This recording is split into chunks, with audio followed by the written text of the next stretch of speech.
Mana biz ish qilgan joyimiz.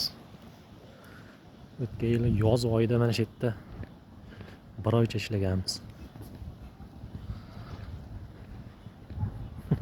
Ko'kar ko'yib toshlar. Mana shu yerda tonni o'zimiz tergan edik. Videosini ham qo'yganman adashmasam. Hozir mana shu toshlarni kesib chiqargan odamni sexida ishlayapmiz. Shu yerda ishimizni ko'rgandan keyin mabodo ishga kirmaysanmi dedi. Narigi ishxona chiqib ketgandan keyin gaplashib o'sha yerga kirib olgan edim. Shunaqa toshlar chiqaryapmiz ham teryapmiz. Bu 5 sentlik 40 ga 40 edi razmeri. Hozir teryap turgan joyimiz 7 sentlik. Kattalari ham bor. Eni 40 bo'lgani bilan uzunligi 70ligi ham bor, 80ligi ham 1 metrgacha bo'lgani borda. O'zimiz terishimizni bilmasdan o'zim katta kesaverib terishni o'zimizga qo'yib berdi. Endi enamiz ko'rsatib beryapti. Ega bitta o'sha Ufq kitobida Az polvon bilan Yesh polvonga o'xshagan odam kerak ekan unga. Lekin vaqt chiroyli chiqdi.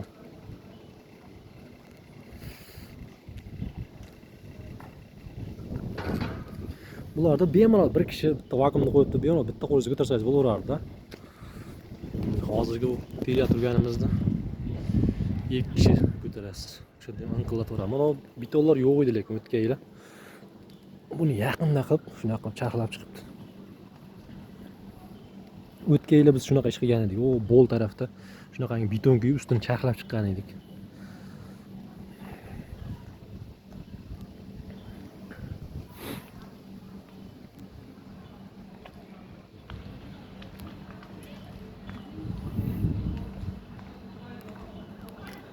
Daraxtlar.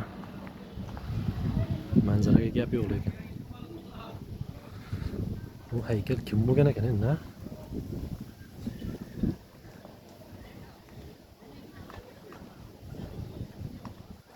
Ivan Rendich.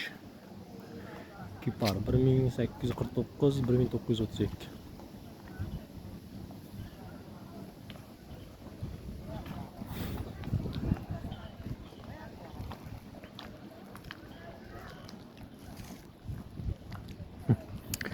Bu yerda hamma shunaqa itga mehr qo'ygan, bilmayman. It yetalab yuradi.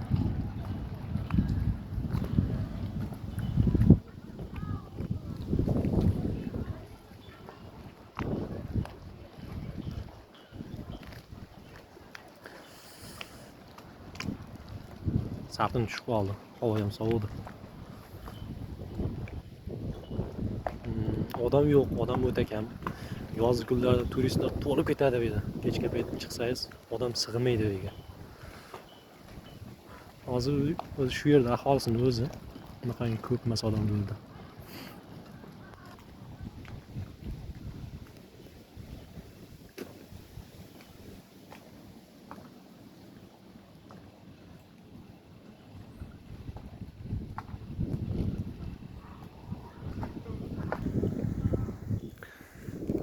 Bu ishda birinchi bo'lib o'sha biz boshqa ishxonada ishlayotganimizda ikkita albaniyalik sherigimiz tergan edi bu.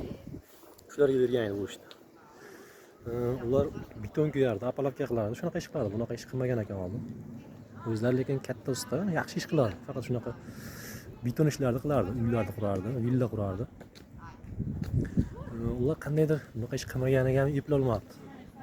Boshlagan bir 10 kvadratcha joy tergan, yaxshi chiqmagan. Bu ishni olgan odamga ma'qul kelmagan. Keyin ishni atkaz qilgan. Eplolmayapti degandan keyin bizni jo'natdi bu yerga. Biz keldik. Bundan oldin burchaklar terib yurganimizga bu ish unaqa qiyin tuyulmadi, chunki o'zi qiyin ish emas. Suxoyga terilgan, faqat qumga ikkita profilni qo'ydik, tekizlab tortdik, ustiga tasib qo'yib terib tashladik. Ozgina mehr berildi. Ozgina ishda erinmasangiz, sal e'tiborliroq bo'lsangiz, ishingiz chiroyli chiqadi. Hamma joyda ham, nafaqat bu O'zbekistonda, Yevropa, boshqa xohlagan davlatda ham sal ozgina qilayotgan ishingizga mehr bersangiz, chiroyli chiqadi va ishingizni qadrlaydi. Bundan keyin o'sha ishni bizga berdi, biz chiroyli qilib bajardik. Xudo agar yana ish bo'lsang senga ish beraman deb aytdi. Shundan keyin undan keyin xo'p deb nomerini olib, nomerini olgandan keyin narigi ishxonamizda qandaydir muammolar bo'ldi, pul borasida muammo bo'ldi. Ishdan chiqib ketdik. Bunga telefon qildim. Ish kerak dedim. Bo'ldi, muammosi yo'q, kel ish beraman dedi. Shu ozgina e'tiborli bo'lgandan keyin shu ishga ish topish qiyin bo'lmadi. Hamma joyda ham shu qilayotgan ishingizga ozgina e'tibor berib, chiroyliroq ishlasangiz, hamma yoqda ham qadringizga yetadi ekan. Mana hozir shu ishda ishlayapmiz. Oyliklari ham yaxshi. Odam ham muammo qilmaydi bu hech qanaqa puldanchi. Xohlagan paytingiz pulingizni beradi.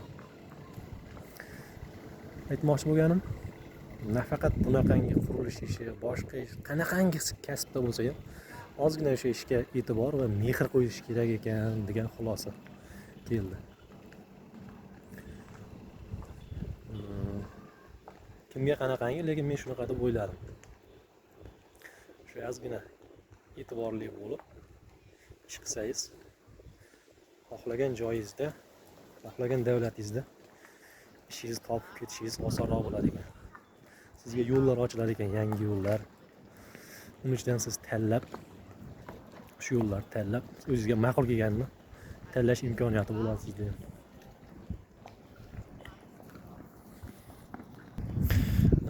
Mana bu joylarda, mana bu toshlarda o'sha biz ishlayotgan sexning egasi, ya'ni xo'jayinni o'zi tergan mana shularni. Uni kesib shunaqa Yevropaliklar ishlamaydi, xo'jayinlar ishlamaydi deb o'ylash mumkin. Yo'q, ishlaydiganlar ham bor ekan. Shunaqangi kesiladigan joy, bunaqangi qiyin emas, qilsangiz bo'ladi, lekin o'zi e'tibor berib, o'zi qiziqadi ekan shunaqa ishlashga. O'ta qattiq ishlaydi bor. O'sha hozir ishlayib turgan ishxonamizda xo'jayini shunaqangi joylarni to'g'ri kesib o'zi qo'yib chiqqan. Mana shu quruq aylana atrofini. Mana shu 120 ekan shunaqangi joyda. Bu yoqlarda biz qilganmiz. Bu yo'llarda to'g'ri kesiladigan joylarda o'zi qilib chiqqan. Puli bor. Yaxshigina puli bor, lekin o'zi ham hali ham ishlaydi. Ishga o'ta e'tiborli. Arzimagan kichkina bir detalga ham e'tibor beradi, чтобы chiroyli chiqishini xohlaydi.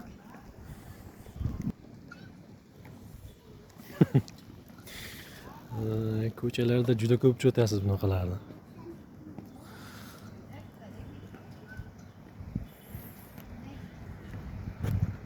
Daraxt qarang.